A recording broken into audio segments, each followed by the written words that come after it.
এরপরে প্রশ্ন হলো, কি বলে ওযু শুরু করতে হয় এবং কি বলে ওযু শেষ করতে হয়? ওযু শুরু করবেন কি দিয়া?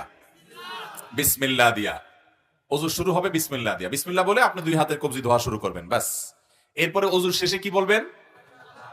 কালিমায়ে শাহাদা, আশহাদু আল্লা ইলাহা ইল্লাল্লাহ ওয়া আশহাদু আন্না মুহাম্মাদান আবদুহু ওয়া রাসূলুহু।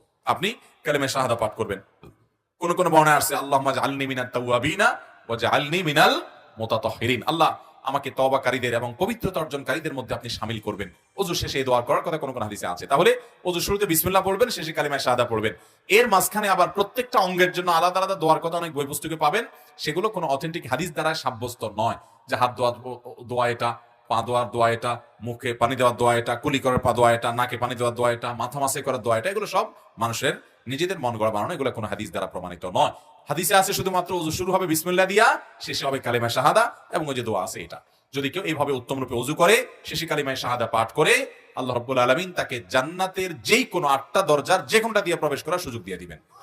জান্নাতের 8টা দরজার সবগুলোর কমন রিমোট এটা যদি বলতে চান, তাহলে বলতে পারেন যে উত্তম রূপে ওযু করা এবং ওযু শেষে কালিমায়ে শাহাদা পাঠ করা।